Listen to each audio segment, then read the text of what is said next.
¿qué impacto crees que tiene la subida del precio de los alquileres en la opinión pública?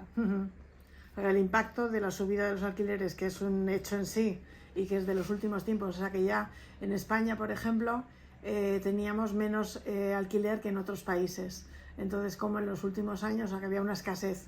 Y en los últimos años, sin embargo, ha ido incrementándose, pero también ha ido acompañado de un soberano precio, o sea, incremento del precio. Entonces, ¿por qué ha pasado el incremento del precio?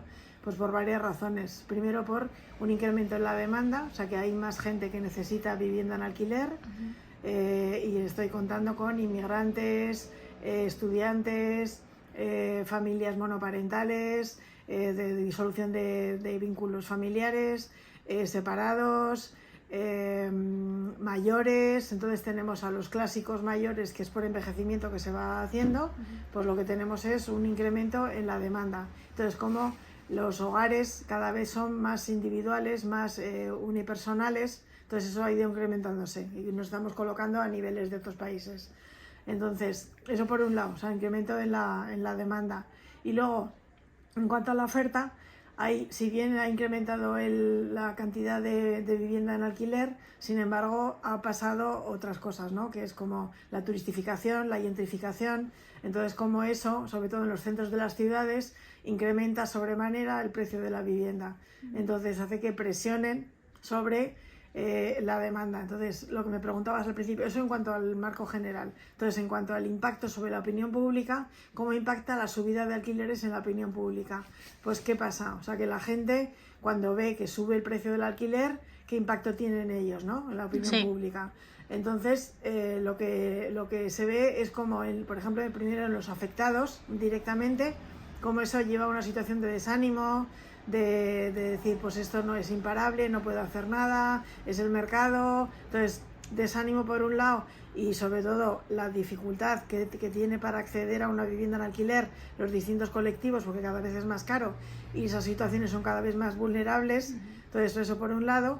Y luego otro impacto en la opinión pública es el efecto llamada. Entonces, que como cada vez es más rentable el alquilar una vivienda, hay mucha gente que, pequeños inversores sobre todo, se dedican a invertir en el precio de la vivienda, con lo cual viviendas que podrían estar en mercado de vivienda residencial se pasan a vivienda turística, y eso hace que se incremente el precio, con lo cual eso también impacta sobre el precio de alquiler de la vivienda residencial.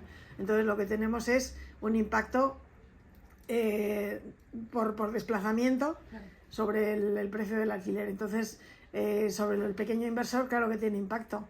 Entonces, claro, si en el banco te dan por un 2% de rentabilidad como mucho, o un 0, algo, pues es más rentable invertir en vivienda. Entonces me pongo a invertir en vivienda, compro viviendas, y luego también la inversión de fondos extranjeros, como los fondos extranjeros han llegado a invertir en el centro de las ciudades como una cosa rentable. Entonces también están entrando como grandes inversores a la vez que pequeños inversores.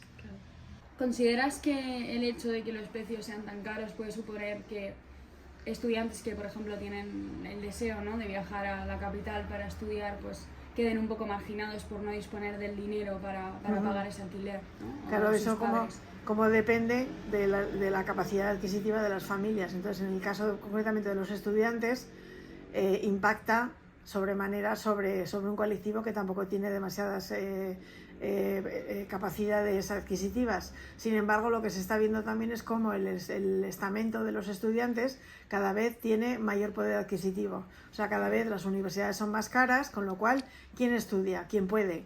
Y cómo hay cada vez más universidades privadas. Entonces, el estudiante, que lo que entendíamos tradicionalmente por estudiante, que era un sector con poca capacidad adquisitiva, en la actualidad parece que es incluso de los que tienen asentada la capacidad adquisitiva. Entonces es un sector rentable, con lo cual, o sea, los edificios que se están haciendo en este barrio, por ejemplo, edificios enteros dedicados a estudiantes, entonces porque tienen capacidad adquisitiva. Al mismo tiempo, eso fomenta la dinamización del espacio público, pues todos los bares, los restaurantes, todo eso que dinamiza todo ese tipo de vida. Entonces, por eso digo que el estudiante en sí ha cambiado en cuanto a su estatus, y entonces ya no es como el estudiante tradicional que tenía poca capacidad adquisitiva. Entonces, lo que va al final es contra las clases sociales más vulnerables. Claro. Entonces, los estudiantes, si es de clase social vulnerable, se va a ver muy afectado, entonces no va a poder.